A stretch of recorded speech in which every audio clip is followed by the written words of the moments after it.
Assalamualaikum warahmatullahi wabarakatuh. Kita jumpa lagi di talk show kesehatan RSU Islam Boyolali yang ini yang kelima, sudah yang kelima dari tim PKRS Rumah Sakit, tim promosi kesehatan Rumah Sakit RSU Islam Boyolali. Ya, sahabat RSU Islam Boyolali, pada kesempatan sore hari ini kita alhamdulillah sudah hadir di tengah-tengah kita Dr. Muhammad Rizky Hendi Perdana, spesialis jantung dan pembuluh darah, dokter jantung di RSU Islam Boyolali ya. Ya, pada kesempatan sore hari ini nanti kita akan membahas atau berbicara temanya tentang gagal jantung dan bahayanya. Jadi gagal jantung dan bahayanya ini apa sih dok? Ini nanti kita akan tanya-tanya dan ngobrol langsung dengan Dokter Rizky, spesialis jantung. Ya. Oke, sebelumnya nanti teman-teman sobat RSU Islam Boyolali yang menyimak bisa juga nanti silahkan komen di kolom komentar chat IG live talk show ini. Nanti silahkan pertanyaan-pertanyaan yang ingin disampaikan bisa dituliskan di sana. Nanti kita akan pilih 3 pertanyaan yang terbaik. 3 pertanyaan itu nanti akan kita tanyakan langsung ke beliau, ke Dr. Rizky. Kemudian nanti bagi pertanyaan yang dipilih itu nanti akan mendapatkan bingkisan atau door prize dari tim PKRS RSU Islam Boyolali. Baik, gitu saja untuk sebagai prolog atau awalannya. Kemudian yang pertama nanti kita akan bahas itu adalah apa itu gagal jantung ya. Jadi kalau pada pasien yang dengan gagal jantung itu sebenarnya apa sih yang terjadi dengan jantungnya, kemudian definisinya gagal jantung itu sebenarnya apa ya dok gitu. Tes ya, baik. Gagal jantung ya, jadi gagal jantung tuh kondisi yang memang sering kita dengar ya. Gagal jantung.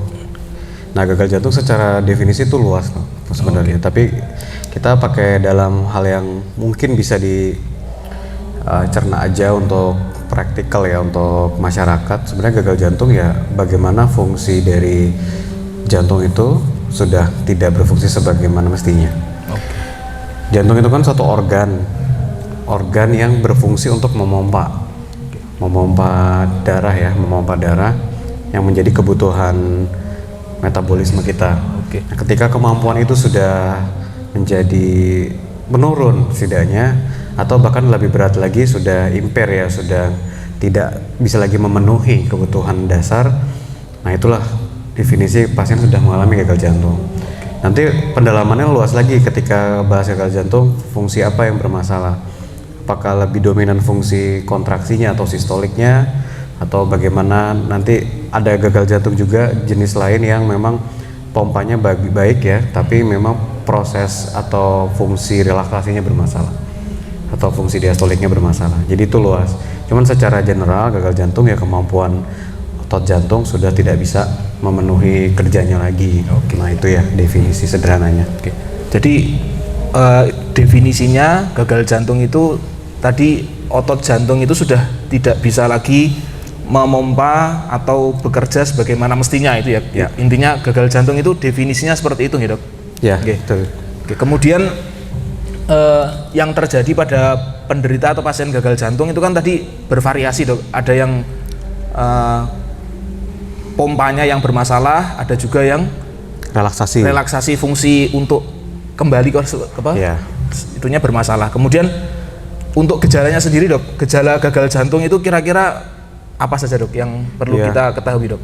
Ya, yang perlu masyarakat ketahui ya mengenai gagal jantung nih, dari yang ringan gejalanya mulai sampai yang berat. Kalau gejala ringan itu biasanya pasien belum terlalu aware, belum terlalu mencurigai ini karena gagal jantung. Dari yang mulai ringan itu yang paling sering terjadi adalah pasien mulai merasa nafasnya pendek, nafasnya pendek atau istilahnya bahasa Inggrisnya tuh dyspnea effort. Jadi ketika melakukan aktivitas yang biasanya sanggup, ini kok saya nggak bisa gitu, pendek-pendek nafasnya. Itu pertama dari yang mulai terasa itu ya, mulai sesak ya. Ada beberapa pasien yang juga mengalahkan ketidaknyaman aja, dadanya kerasa penuh, tapi dia tidak bisa mengungkapkan sesak secara langsung, tapi yang ngerasa nggak nyaman aja dadanya. Itu mulai dari gejala-gejala ringan ya, sampai kondisi-kondisi yang memang sudah agak lanjut nih, di tengah lah ya, moderate. Agak lanjut nih, mulai bengkak-bengkak kaki. Oke. Ini sih dok, saya izin tanya, kalau misalkan tadi yang gejala sesak nafas itu dialaminya semua usia atau semua usia ya? Jadi semua usia bisa mengalami itu.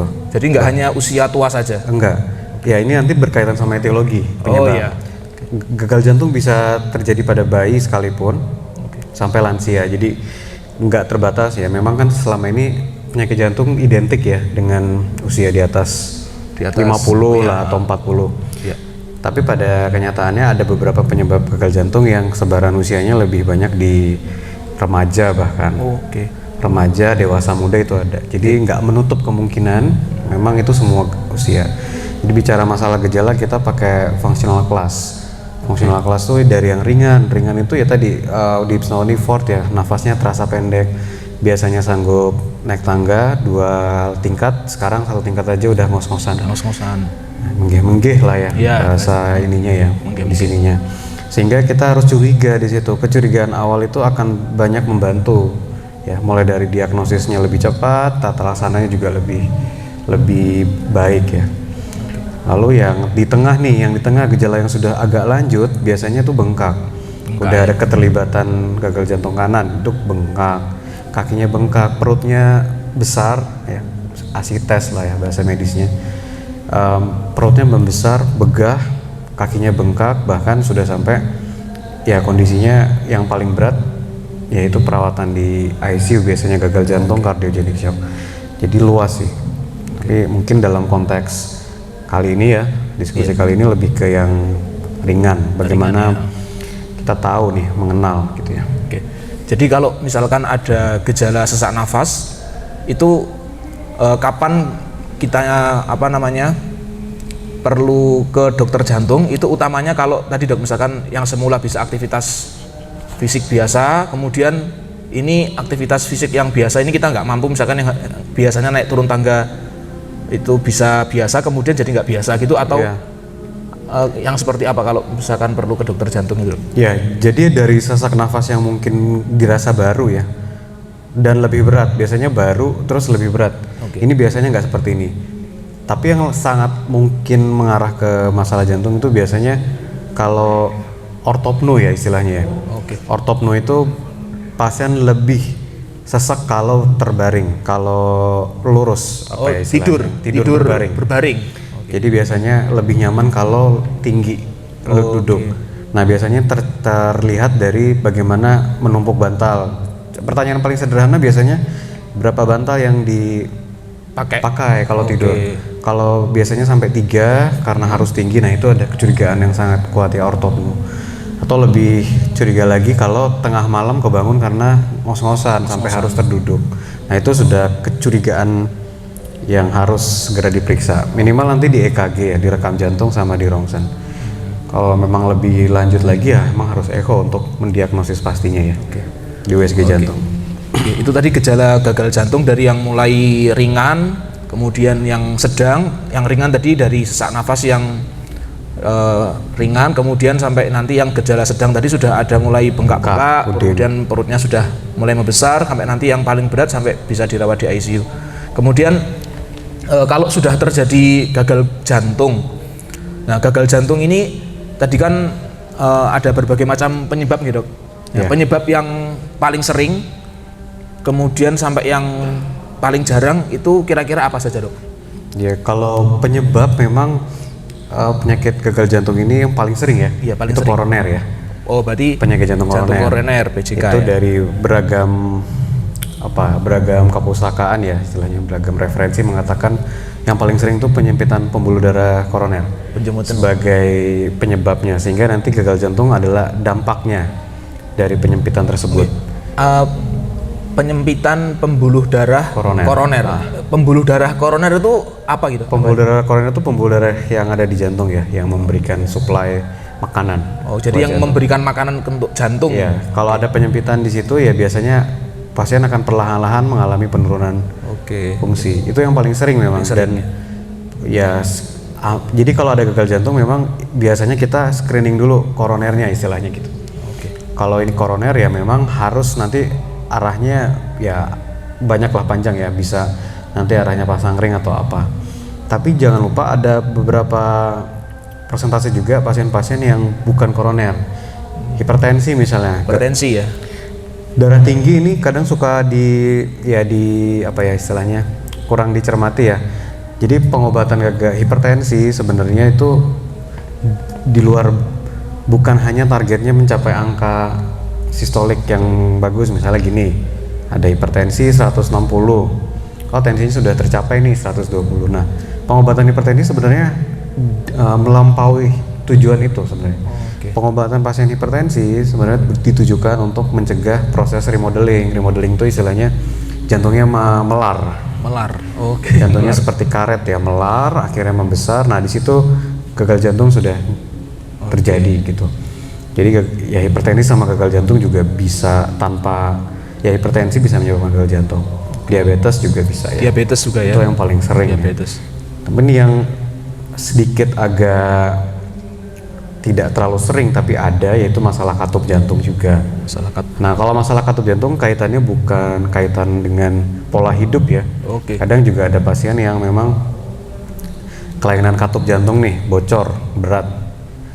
Menanyakan ini apakah karena makanan, apakah karena pola hidup, enggak. Ada beberapa kondisi jantung yang memang istilahnya bukan salahnya dia gitu ya.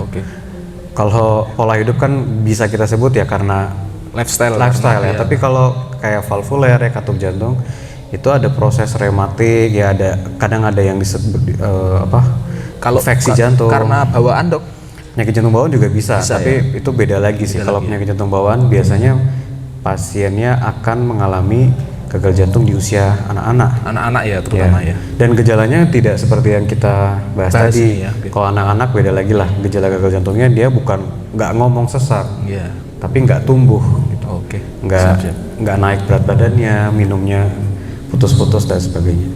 Jadi itu hipertensi. Dan ada kelompok yang memang penyebab gagal jantungnya bukan dikaitkan sama pola hidup. Nah, ini yang jarang terdiagnosis. Karena dianggap bukan masalah jantung.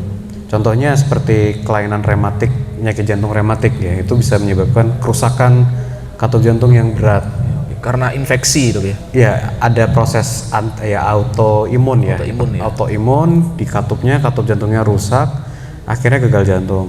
Infeksi katup jantung juga bisa menyebabkan gagal jantung. Tapi itu sangat jarang ya. Tapi ada hal tersebut, tapi memang sering yang penyempitan tadi itu pembuluh darah jantung, arteri koroner ya, yang memberi makan langsung ke jantung. Tadi kita sudah bahas apa itu gagal jantung, kemudian gejalanya, kemudian penyebabnya, kemudian ini Dok, serangan jantung sama gagal jantung ini beda atau sama, Dok? Ini perlu kita cross check, Dok. Ini terminologi ya, istilah yang suka ketukar di masyarakat. Gagal jantung, henti jantung, serangan jantung. Gagal jantung itu adalah kondisi yang tadi, masalah dia bagaimana fungsinya udah menurun. Gagal jantung. Kalau serangan jantung itu definisi sempit untuk penyempitan pembuluh darah jantung yang tiba-tiba. Jadi gini, kalau gagal jantung luas ya. Tapi kalau serangan jantung yang beredar di masyarakat nih, istilah serangan jantung itu dikaitkan dengan serangan jantung itu dikaitkan dengan penyempitan pembuluh darah koroner yang terjadi secara akut ya istilahnya. Jadi tadi yang menyebabkan jadi kalau nggak ditangani jadi gagal jantung tadi, Dok ya? Beberapa. Contohnya itu. Tapi serangan jantung adalah yang berbeda. Kalau serangan jantung itu sifatnya cepat ya. Sifatnya cepat, terjadinya benar-benar dalam hitungan jam, dan itu nanti bisa menyebabkan kematian segera gitu loh. kalau serangan jantung. Nah, dampak dari serangan jantung yang nggak tertangani dengan baik bisa menjadi gagal jantung. Ya. Oh iya, oke. Kalau gagal jantung ini yang kita bahas ini tadi. Ya. Oke. Yang fungsi jantungnya sudah tidak bisa maksimal berfungsi karena ada masalah di jantungnya tadi.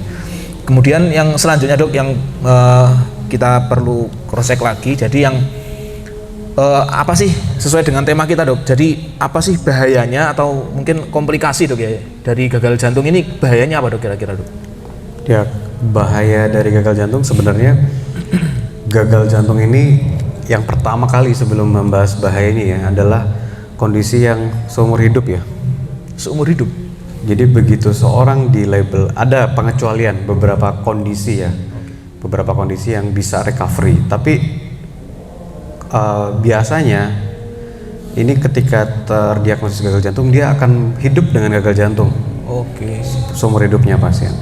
Sehingga yang pertama sebelum membahas bahayanya adalah limitasi atau keterbatasan apa istilahnya? Keterbatasan aktivitas yang mengganggu itu ya. Jadi pasien dengan gagal jantung akan mengalami perburukan dari kelas fungsional. Artinya dia kalau sudah semakin berat menjalani aktivitas sehari-hari udah nggak sanggup.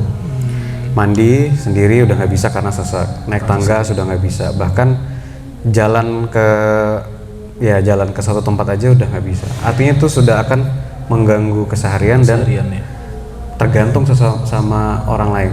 Dan itu nanti semakin hari semakin memburuk atau ya kalau nggak ditangani dengan baik, gagal jantung itu akan progresif ya, jadi tambah memburuk. Ya akan progresif semakin memburuk karena memang nature-nya secara alaminya gitu. Ketika gagal jantung sudah terjadi, dia akan masuk ke satu lingkaran yang akan semakin turun fungsi jantungnya. Jadi itu yang pertama ya. Yang pertama tuh dia akan menjadi tergantung sama orang lain.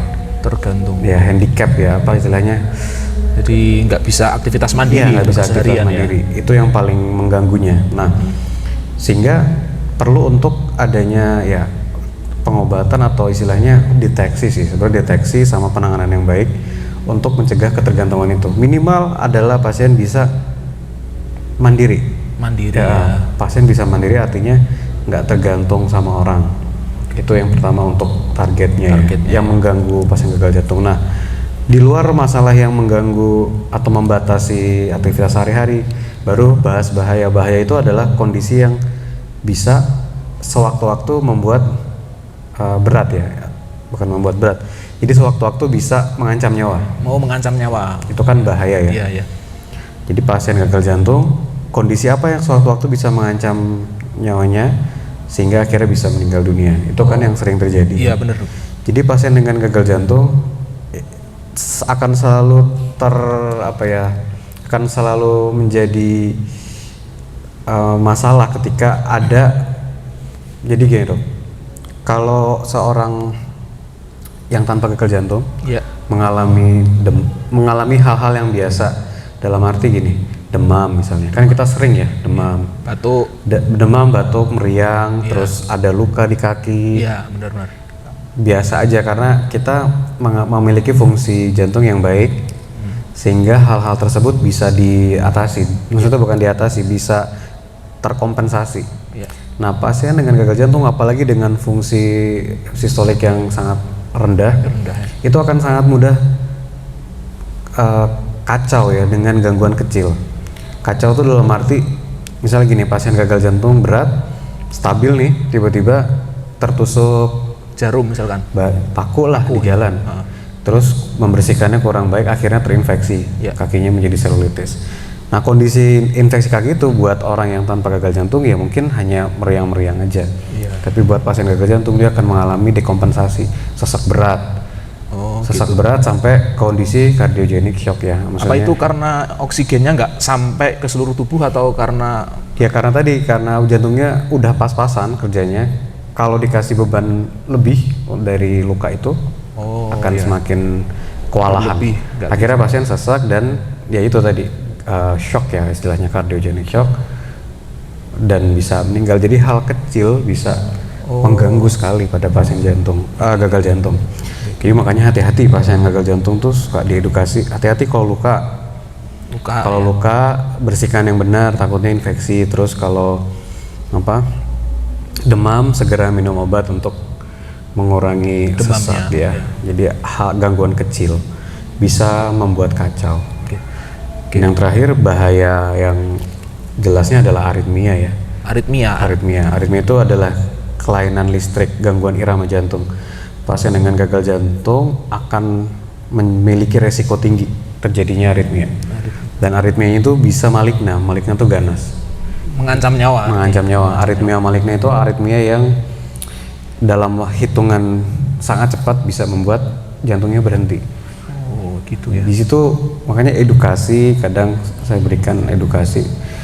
Kalau pasien gagal jantung dengan ejeksi fraksi yang rendah ya, yang tadi fungsi sistoliknya bermasalah, harus hati-hati kalau mulai ngerasa berdebar. Oh, gitu ya. Ada rasa sensasi debar, sensasi denyut jantung yang terasa cepat. Nah, itu hati-hati suatu aritmia. Sehingga jangan menunda-nunda untuk ke IGD. Oh, gitu. Untuk diperiksakan. Beri berdebar-debar, pasien gagal jantung yang dengan berdebar-debar segera mungkin diperiksa. Iya, takutnya itu aritmia yang ganas. Ganas ya. Aritmia maligna. Oke. Jadi ini tadi sekaligus mengkonfirmasi kalau gagal jantung itu kalau sudah terkena gagal jantung dia tidak bisa disembuhkan ya, Dok ya. Ya, itu juga masalah yang sering ditanyakan. Iya. Ini bisa sembuh nggak? Kapan ini bisa kembali lagi? Kapan bisa stop minum obat gitu kan? Ah ya benar itu, Dok. Kapan nih saya bisa stop minum obat? Nah, ini juga hal yang masih juga jadi perdebatan sebenarnya di kalangan ilmiah ya. Apakah fungsi jantung sebenarnya bisa kembali setelah dia gagal gitu? Gagal. Oke. Dulu sih saya selalu mengedukasi ya, memberikan istilahnya ya, pemahaman kepada pasien bahwa gagal jantung ini bukannya tidak disembuhkan, tapi dia adalah kondisi yang bersifat permanen, tetapi bisa terkontrol. Dalam arti kata, pasiennya memang fungsi jantungnya jelek sekali, tapi dia tidak mengalami keluhan. Jadi itu terkontrol. Misal pasien gagal jantung dengan parameter ejeksi fraksi ya namanya. Ejeksi fraksi itu parameter fungsi jantung, misalnya jelek sekali nih, 15%, 20%. Tapi dengan manajemen atau pengobatan yang baik, dia akan tidak mengalami gejala sama sekali, terus bisa menjalani kegiatan sehari-hari. Oh, bisa, Dok ya. Jadi kalau bisa terapinya cukup, baik, adekuat, pasien dengan fungsi jantung yang jelek pun bisa ya. Menjalani aktivitas sehari-hari, ngajar. Beberapa pasien memang ya dengan gagal jantung profesinya guru. Ya, profesinya guru, udah mulai ngajar lagi. Saya tanya udah mulai kelas udah. Ada yang profesinya juga sebagai ya guru, pedagang juga udah mulai ke pasar. Jadi yang penting itu sebenarnya target bisa aktivitas sehari-hari gitu, Dok ya. Bisa aktivitas sehari-hari, nggak mengeluhkan keluhan tadi. Walaupun gagal jantungnya masih ada. Gitu. Dan itu dia berarti tetap harus kontrol rutin. Iya, kontrol rutin sebenarnya untuk memantau ada kondisi serius nggak gitu. yang bisa mengancam. Misalnya ya aritmia tadi. Aritmia ya, terutama minimal aritmia kan kita EKG ya, lihat rekaman jantungnya, listriknya kalau normal dalam arti nggak berbahaya, bisa lanjut gitu sebulan sekali. Terus ini, Dok, tadi kan yang pertanyaannya yang kapan kira-kira ini apakah bisa stop obat atau dia harus pakai obat-obatan untuk membantu kerja jantungnya, dan itu kira-kira sampai kapan misalkan dia pasien dengan gagal jantung ini dia apakah terus harus minum obat? Ya, untuk pasien dengan gagal jantung sebenarnya belum ada referensi ya yang mengatakan boleh stop minum obat asal sudah tercapai A, B, dan C misalnya. Jadi sampai saat ini dalam ya ilmu kedokteran kardiologi khususnya memang pasien dengan gagal jantung diharapkan mau untuk minum obat-obatan yang tujuannya untuk menghambat tadi perburukan fungsi jantung. Gitu. Jadi pasien dengan gagal jantung ini sebenarnya sealamiahnya, secara alami dia akan melar. Jantungnya akan membesar, melar, dan seperti karet. Jadi nanti membesar. Nah, kalau jantungnya udah membesar, udah bengkak, ya dia fungsinya akan turun. Akan turun ya. Obat-obatan gagal jantung dikasih untuk apa ya istilahnya menghentikan proses itu. Oh iya. Menghentikan proses si apa istilahnya dalam bahasa awam tuh menghentikan suatu rangkaian hormon yang membuat jantung itu melar. Oh. Jadi di stop tuh. Di stop ya. Dok. Dihambat, ditujuannya biar jantungnya ya tetap segitu aja aman. Oke. Siap. Oke. Ya ini tadi kita sudah bahas panjang lebar mengenai bahayanya, kemudian apakah bisa disembuhkan atau enggak. Kemudian yang apa namanya selanjutnya ini untuk pencegahan, Dok. Pencegahan supaya tidak masuk sampai ke gagal jantung. Ini kira-kira pencegahannya apa yang bisa kita lakukan, apa yang bisa kita hindari dan sebagainya. Iya, untuk pencegahan memang adalah cara paling baik. Iya. Untuk apa ya istilahnya memerangi gagal jantung. Gagal jantung ini kalau udah masuk ke dalam kan ada stadiumnya, Dok. Iya, benar. Gagal jantung itu ada stadium A, B, C sampai D. Kalau C itu yang ada di rumah sakit. Oh, oke. Yang sudah bergejala, udah sesak, udah bengkak itu stadium C. B itu sudah ada perubahan struktur dari jantung. Tapi itu juga biasanya pasien jarang aware. Nah di A itu adalah faktor risiko. Jadi cara paling baik untuk menanggulangi lah istilahnya ya gagal jantung adalah berfokus di stadium A, yaitu faktor risiko. Faktor risiko itu adalah tadi yang kita sebut di awal, kondisi-kondisi yang bisa menyebabkan atau beresiko mengalami gagal jantung. Misal hipertensi itu faktor risiko gagal jantung. Iya. Diabetes mellitus, gula darah atau kencing manis ya. Jadi itu dikontrol, Dok, ya, biar nggak berlanjut sampai ke gagal jantung. Ya, hipertensi, gula darah, kencing manis, lalu apa tadi? Penyakit jantung koroner ya. Semuanya itu bisa dikendalikan mulai dari kolesterol dan segala macam, berat badan, BMI itu bisa dikendalikan untuk mencegah. Jadi faktor resiko, berfokus di faktor resiko. Kalau udah di stadium B atau C ya cukup terlambat ya, tapi ya memang itu jatuhnya bukan lagi bahasa pencegahan, tapi bagaimana tata laksana atau mengobatinya. Nah kalau mencegah memang hal yang paling baik dalam sebelum sampai ya dalam semua masalah kedokteran ya, pencegahan adalah yang paling baik. Tapi dalam konteks gagal jantung, pencegahan bisa sangat mengurangi perburukan kondisi yang semakin berat. Jadi jauh hari. Tapi kan kadang pasien memang nggak aware di stadium A gitu. Jadi untuk pencegahannya berarti tergantung kira-kira faktor risiko atau apa tadi yang menyebabkan gagal jantung kan bisa hipertensi, berarti dia mencegah pencegahan hipertensi misalkan, Dok, ya berarti. Ya, hipertensinya tensinya dikontrol gitu misalkan. Terus merokok juga. Merokok juga, Dok, ya. Merokok itu juga bisa menjadi pencetus gagal jantung melalui jantung koroner. Oh ya. Oke. Jadi pintu masuknya dari penyakit jantung koroner tadi ya kan? Iya, kalau rokok ya. Rokok ya, benar itu. Oke, terus yang terakhir, Dok. Yang terakhir ini apakah gagal jantung pada kehamilan itu masuk ke dalam pembahasan kita ini dan apakah ini bisa disembuhkan juga gagal jantung pada kehamilan itu, Dok? Nah ya, ini menarik ya, Dok. Kalau gagal jantung pada kehamilan memang ada istilahnya. Oh, istilahnya sendiri. Ada istilahnya, tapi masuk dalam maksudnya pembahasan kita kali ini. Oh gitu ya. Gagal jantung pada kehamilan itu masuk dalam terminologi gagal jantung secara umum, tapi dia punya nama. Oh iya.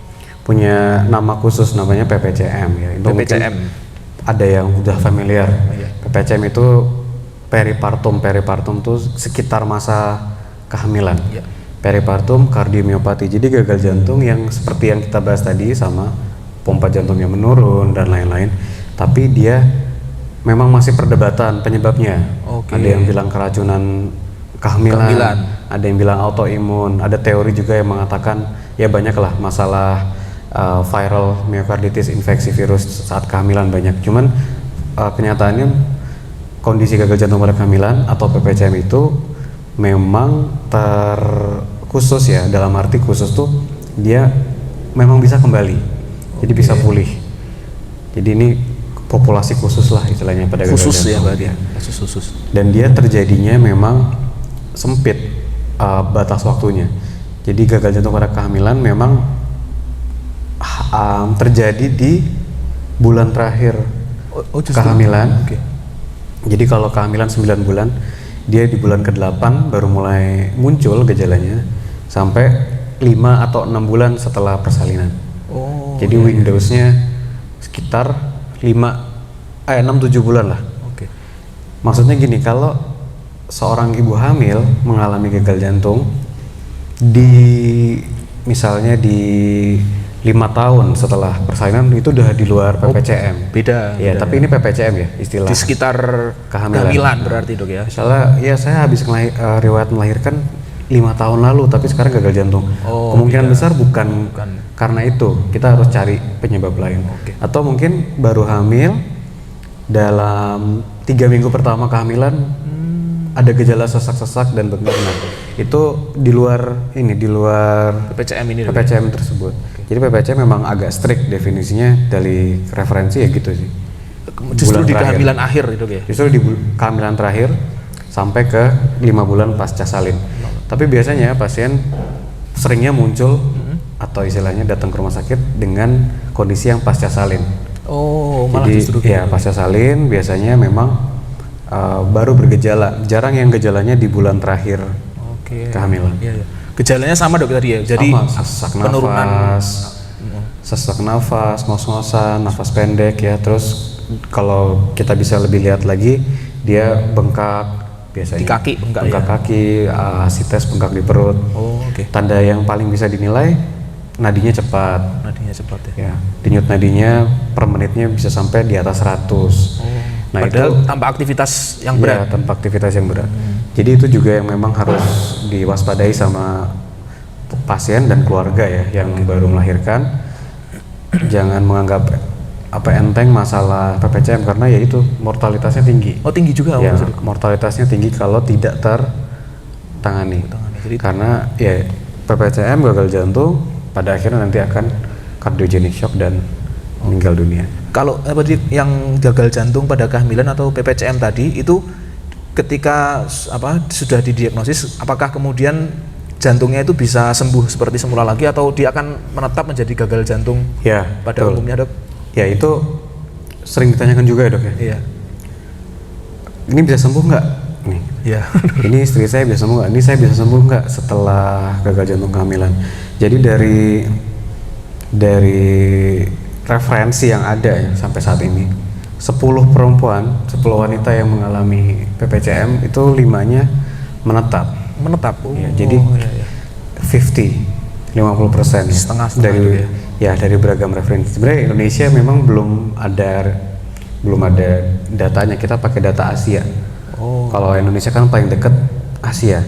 Sama data dari Amerika Serikat dan Eropa bilang dari 10 wanita yang mengalami PPCM, 5 wanita akan sembuh sempurna, recovery seperti nggak ada apa-apa waktu kehamilan, seperti sebelum kehamilan, normal aja, kembali pulih, dan 5 lagi menetap gagal jantung seumur hidupnya. Dan nanti berarti seperti pada umumnya gagal jantung yang lain Dok? Dia nggak balik. Kelompok pasien ini yang kita suka istilahnya edukasi, karena masanya kan pendek ya, cuma 6 bulan. Ketika 6 bulan itu udah lewat, nggak ditangani dengan baik, akhirnya dia akan mengalami track seumur hidup itu untuk DCM. Jadinya berubah jadi DCM. Kemudian kalau tadi dia kan sudah ada gagal jantung Dok pada kehamilan, kemudian setelah selesai kehamilan dia ternyata termasuk ke dalam yang 50 yang dia akan menetap itu.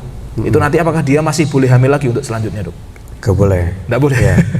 Itu nanti pembicaraannya memang panjang tuh ya, mengenai PPCM, kemudian bagaimana kehamilan berikutnya. Jadi pasien PPCM yang tidak kembali ya, misalnya yang 50% menetap gagal jantung itu dari WHO, itu maternal WHO kelas 4. Kelompoknya maternal WHO kelas 4 tuh resiko tinggi untuk mengandung lagi, hamil lagi. Jadi disarankan kalau pasien PPCM di KB. Mengancam nyawa Dok ya kalau kehamilan berikutnya akan mengancam nyawanya, akan lebih berat kondisi PPCM-nya. Jadi daripada terjadi ya kondisi seperti itu, lebih baik di kontrasepsi. Ya, ini seru sekali kita bahas pembahasan kita pada sore hari ini. Tapi kita persilahkan dulu kepada teman-teman sahabat RSU Islam Boyolali yang sudah memberikan pertanyaan di kolom komentar. Coba di kolom komentar chat IG Live ya. Kita akan pilih 3 pertanyaan ini yang sudah masuk di kolom komentar ini. Sambil kita dipilihkan dulu.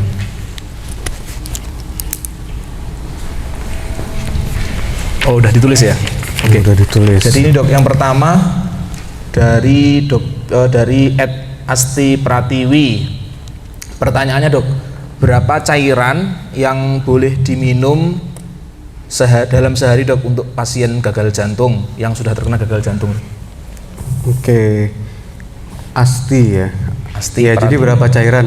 Ini juga menjadi isu yang sering ditanya. Cairan itu sebenarnya yang pertama kali harus diingat sebelum cairan itu Ya. adalah natrium ya. Natrium. Saya selalu edukasi ya sama pasien dengan gagal jantung. Jadi natrium, natrium itu berada di makanan yang cenderung asin ya. Cenderung asin. Misalnya apa, garam, Ya benar. bumbu apa, instan ya. Instan. Itu kan asin banget. Ya. Mie Itu instan termasuk juga. mie instan itu Instan. natriumnya tinggi. Makanan olahan, kornet, sosis itu kan gurih sekali kan. Benar. Nah itu natriumnya tinggi. Nah kenapa natrium? Natrium itu mengikat air. Oke. Di dalam tubuh kita natrium itu selalu nempel sama air. Jadi dia nggak bisa tanpa air. Kalau kita makannya natriumnya banyak, otomatis kandungan air di dalam Tubuh kita. tubuh pasien dengan gagal jantung akan susah keluar. Siap. Jadi dia biasanya akan sulit pakai furosemid, juga tetap bengkak-bengkak gitu. Oke. Nah itu sebelum cairan ya, mungkin ini nambahin aja. Nah baru kalau natriumnya sudah, sebenarnya natrium itu ketat ya, 2 gram per hari. Kalau untuk pasien 2 dengan gram gagal itu jantung. kira-kira berapa Dok? Gak tahu ya, takaran sendoknya cuman 2 gram natrium itu Sendok kalau per hari. Untuk pasien dengan gagal jantung Oke. dengan fungsi sistolik yang rendah itu 2 gram per hari. Jadi bayangin aja seberapa banyak tuh yang kita seberapa sedikitnya. Oke. Baru setelah natrium baru cairan. Nah cairan sebenarnya ngikutin, kalau pasiennya asupan natriumnya nggak tinggi, cairannya akan cenderung nggak terlalu menumpuk di dalam tubuhnya. Oke. Nah kalau cairan, kebutuhan cairan biasanya kita orang dewasa kan 35 ya, 40 lah, 40 cc ya per kilogram. Kilogram berat badan ya Dok. Nah itu dikali aja 80%-nya. Misalnya seorang Pasien 30 lah, kalau 40 terlalu banyak ya, 30. Misalnya seorang pasien berat badannya 50. 50. Berarti kebutuhan dasarnya dia untuk air adalah 1.500. Ya, 30 kalikan 50. 50 ya, 1.500. 1.500 itu kebutuhan dasarnya airnya pasien Iya, tersebut untuk yang normal. Ya benar. Nah pada pasien gagal jantung, apalagi dengan fraksi ejeksinya yang rendah ya, ejeksi fraksi yang rendah, itu memang biasanya dikali 80%-nya. Berapa tuh? Berarti 80% dari 1.500. Ya. Jadi nggak sama setiap orang. Oke.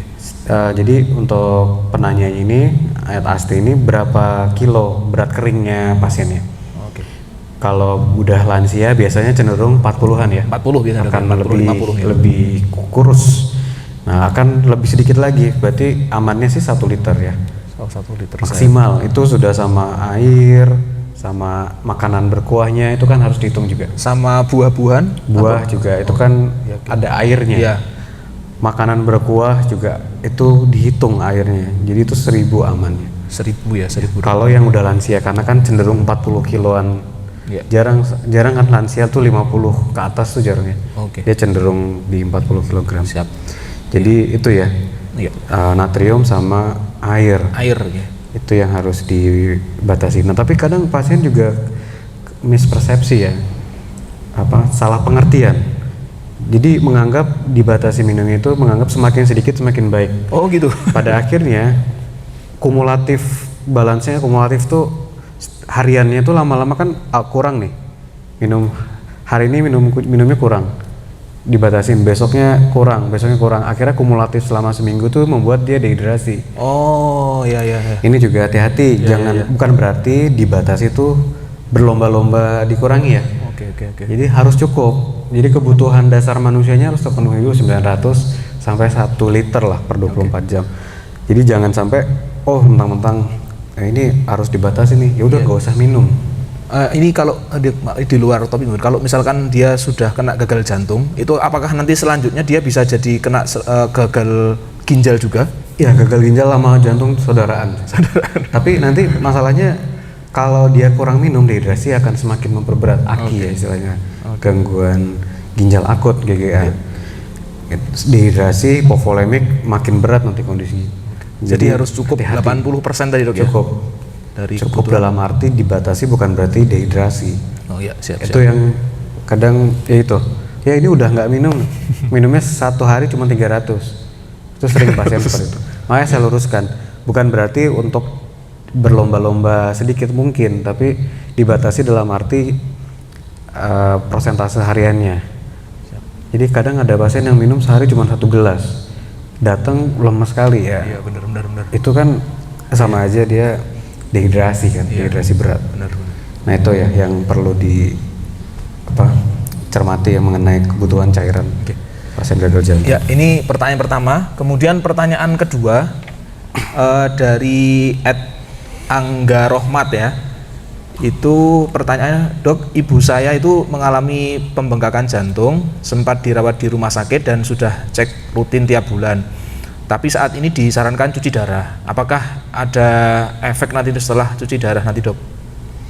Iya, seperti ini ya. Berarti kalau udah cuci darah, berarti indikasi hemodialisanya udah terpenuhi ya. Nah, udah cuci darah atau belum nih? Ini disarankan cuci darah. Berarti kan tadi seperti yang saya sempat bilang, gagal jantung dengan gagal ginjal tuh hampir selalu bersamaan. Oh gitu. Jadi kalau pasien gagal ginjal, kemungkinan besar dia gagal jantung. Oh gitu. Pasien gagal jantung, kemungkinan besar gagal ginjal. Jadi pasien heart failure nih datang dengan acute heart failure, periksa aja kreatininnya pasti 1,5, 1,6an lah. Gitu ya. Nah pertanyaannya ini Angga ya? Iya, Angga Rohmat. Nah berarti ibunya ini sudah memenuhi kriteria untuk dihemodialisa. Berarti indikasinya, pikirkan indikasi ginjalnya diobatin. Nah pertanyaannya apakah efek terhadap jantung? Pasti ada. Maksudnya dalam arti pasti ada, pasti sudah rusak juga jantungnya kalau pasien chronic kidney disease ya, CKD istilahnya. Atau gagal ginjal kronik itu biasanya jantungnya minimal hipertrofi lah, udah left ventricle hypertrophy, udah bengkak. Jadi memang ada efeknya. Tapi bolehkah? Ya boleh, memang indikasi, memang harus. Jadi memang harus dilakukan cuci darah. Ya kalau cuci darah sudah ada dari penyakit dalam, sudah memang mengindikasikan, menyarankan, berarti kriterianya sudah terpenuhi. Nah itu lebih baik diikuti karena takutnya nanti perburukan fungsi ginjal akan semakin merusak jantung. Oh gitu ya. Siap. Ya ini sudah menjawab yang pertanyaan nomor 2 ya dok ya. Kemudian yang pertanyaan selanjutnya dok dari @kusca AA 07. Pertanyaannya dok, olahraga malam seperti sepak bola atau futsal atau badminton, apakah berisiko juga untuk kesehatan jantung? Ini di luar topik ini kelihatan dok. Ya ini pasiennya tidak ini ya, bukan gagal jantung ya? Bukan gagal jantung berarti ya dok ini? Ya sebenarnya olahraga malam apapun itu nggak dianjurkan ya. Oh gitu ya. Secara fisiologis lah. Apalagi pasien dengan heart failure, gagal jantung yang sudah terdiagnosis, itu saya kadang tidak merekomendasikan olahraga kompetitif. Ya. Olahraga kompetitif itu sepak bola, futsal, badminton itu kompetitif sport. Karena itu olahraga seperti itu kita nggak bisa kontrol nadi bener. Nggak bisa mengontrol heart rate kita sendiri kan. Bener. Apalagi kalau udah seru nih, kompetitif ya. Apalagi yang kontak fisik ya, udah itu sangat tidak direkomendasikan. Pasien dengan gagal jantung hati-hati heart rate yang naik. Tapi mungkin pertanyaannya ini dalam konteks luas ya, secara umum ya. Apakah berisiko untuk kesehatan jantung? Ya nggak dianjurkan ya kalau dari kesehatan jantung ya, untuk olahraga malam. Oke. Tapi kalau bisanya cuma malam gitu dok? Ya seandainya memang bisa malam sebenarnya nggak ada masalah, cuman daripada sore atau malam lebih baik sore, tapi resiko terhadap kesehatan jantung sih enggak ya. Oh iya, siap. Itu secara umum aja, secara untuk umum ya, fisiologis ya. Oke. Karena malam fisiologisnya untuk tidur ya. Iya, fisiologisnya memang dibentuk untuk parasimpatis ya, untuk conserve energi ya. Oke. Jangan dipakai untuk olahraga. Siap. Kemudian yang Ini yang terakhir ya pertanyaannya ya. Satu lagi ya. Oke, ini selanjutnya pertanyaan dari M Rizky 2601 ya. Pertanyaannya, Dok, apakah mandi malam beresiko menyebabkan masalah pada jantung? Ini secara umum Enggak Dok? sih. Enggak itu. Enggak. Ya mandi malam biasanya kan kemarin waktu zaman Dingin itu, dingin. Iya, dingin. Iya. Waktu zaman itu apa Covid itu kan nakes masuk kadang Malam ya? habis pakai hazmat kan harus mandi kan. Oh iya benar. Ada yang shift malam, masuk malam berarti beresiko dong kayak gitu. Ya sebenarnya secara umum mandi malam sih enggak ya. Enggak ya? Pengalaman saya enggak ada masalah pada jantungnya. Yang masalah itu adalah kalau dia dalam kondisi habis olahraga disiram air dingin. Oh. Jadi misalnya baru selesai olahraga nih, belum pendinginan, langsung mandi. Nah itu ya ada suatu penyesuaian yang nggak baik ya buat tubuh ya, suhu, dari sisi suhu. Tapi kalau masalah malam atau paginya sih, setahu saya sih nggak ada sih. Kalau apa namanya untuk serangan jantung, Dok, di luar topik gagal jantung, serangan jantung itu apakah bisa juga dipicu sama apa hawa dingin atau Bisa. mandi malam dingin itu? Ya kalau serangan jantung itu lebih ke hawa ya, Oh, udara dingin. udara dingin. Ada yang namanya vasospastik, Oke. angina, bukan serangan sih, itu kayak angina, bisa. Jadi teorinya dingin menyebabkan vasokonstriksi, pembuluh darah Menyempit. menyempit. Pembuluh darah koronernya nyempit sehingga ya itu dadanya kerasa sakit. Oke. Itu vasospastik ya, atau Prince metal. Ada sih tapi jarang. Jarang Itu gitu ya? sangat jarang. Oke. Ya itu pertanyaan Ini yang tadi pertanyaan ya. lanjutan. Pertanyaan lanjutan Dok. Dari Angga Rohma juga. Apakah kalau pasien sudah pernah cuci darah tidak boleh telat cuci darah? Kemudian solusinya apa, Dok? Soalnya terkadang ibu saya merasa kaki kesemutan dan badan kaku. Ya, terima kasih dokter. Iya.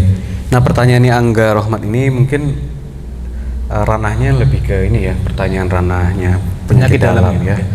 Nanti bisa ditanyakan mengenai permasalahan ginjal, nefrologi. Cuman setahu saya sih, kalau sudah cuci darah ada pasien yang memang cukup sekali dua kali terus dia lepas HD hemodialisa sudah normal. Ada yang memang harus penggunaan rutin cuci darah yang continuous ya. Seminggu sekali ya? Seminggu sekali atau 2 kali biasanya. Nah kalau yang rutin nih, kalau bicara yang rutin tentu jangan telat ya, karena nanti kan kreatininnya mulai naik lagi, ureumnya mulai naik lagi. Tapi mengenai pertanyaan ini baiknya sih dijawab sama yang lebih ini ya, lebih ahli ya, nefrologi ya, penyakit dalam. Dokter penyakit dalam ya, Dok. Ya. Itu ini seru sekali ya untuk diskusi kita pada sore hari ini tentang gagal jantung dan bahayanya. Ini kalau kita gali pertanyaan lain mungkin masih banyak, cuma karena keterbatasan waktu pada sore hari ini kita cukupkan sampai di sini dulu. Nanti kita akan ketemu lagi di episode selanjutnya, di bincang-bincang atau talkshow kesehatan selanjutnya.